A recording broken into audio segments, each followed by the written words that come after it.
Okay, magandang hapon po sa inyong lahat, mga giliw po naming mga taga-subaybay. Naririto po tayo sa ating palatuntunang The Biblical Response.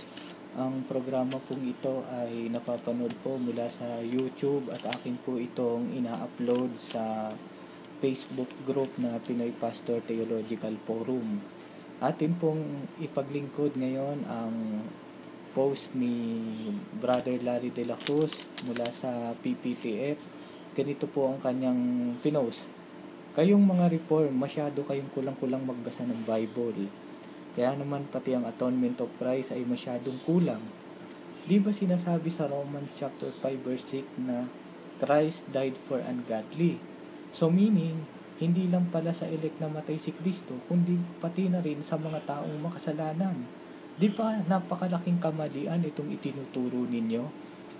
Ito po yung unang reaction ko po, Brother Larry, no?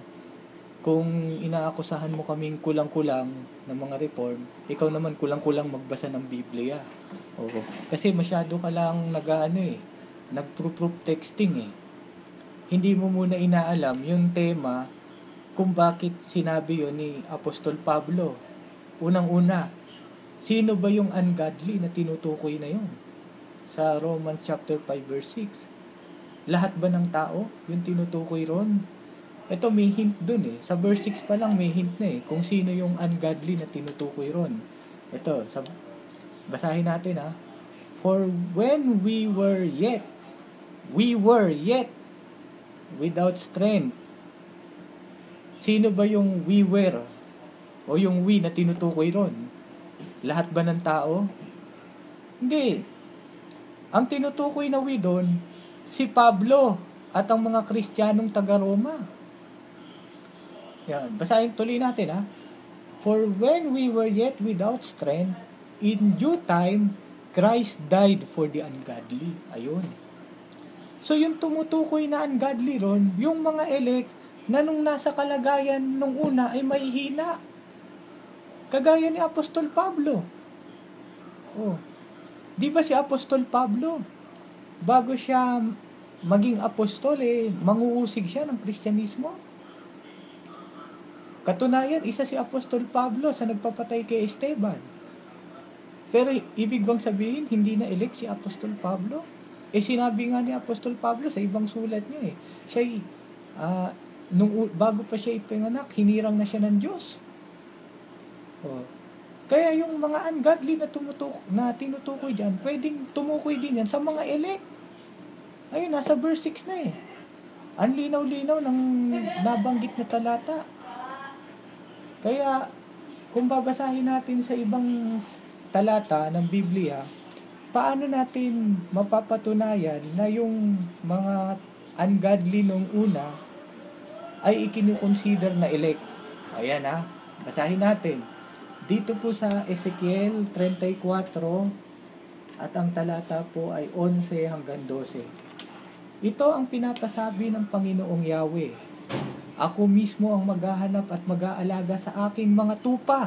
Take note, tupa.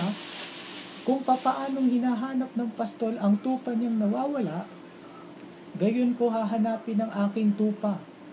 Kukunin ko sila saan man sila itinapon nung panahon ng kanilang kasamaan. Kita mo yan? So, nung panahon ng kanilang kasamaan, hindi naman sinabi ng Biblia na hindi pa rin sila tupa eh. Ang tawag sa kanila tupa, yung mga tupa, elect yun. Oh.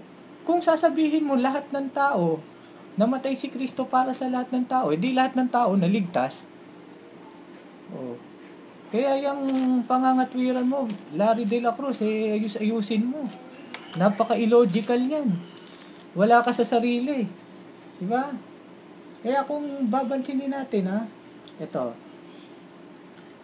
Kung sasabihin mong namatay si Kristo para sa lahat ng tao, ayon na rin sa Roma 5:6, kukontrahin ni Pablo yung mismong sinulat niya doon din sa aklat ng Roma.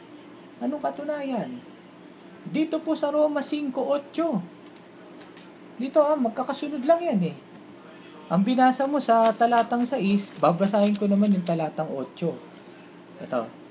But God demonstrate His own love for us.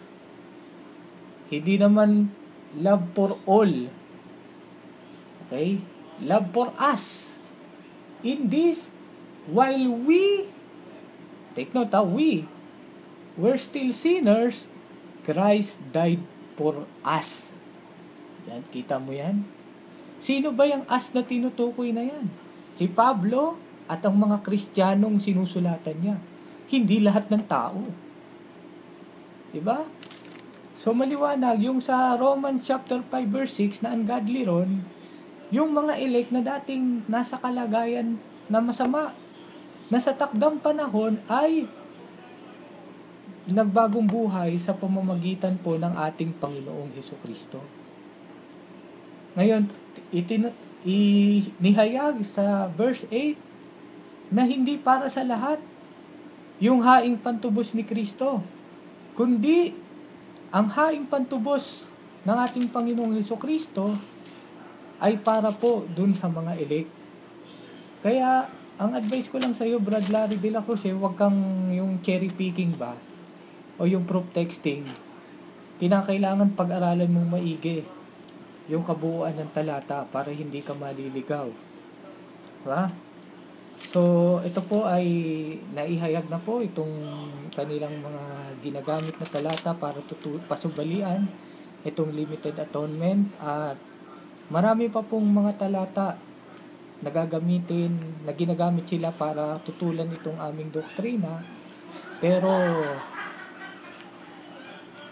atin po itong sasagutin. Actually, isa-isa lamang po ito siguro sa mga next episode. Sasagutin po natin yan. Nandiyan yung unang Juan 2:2. Ano pa ba? Yun, yung isa sa mga example yun. Napakarami niyan. So, muli, ako po si Brother Luis Simon, at samahan niyo po muli kami sa susunod po naming pagtalakay sa mga doktrina, mahalagang doktrina po na amin pong isinasangguni mula sa banal na kasulatan. Maraming salamat po sa inyong pagsubaybay, and to God be the glory.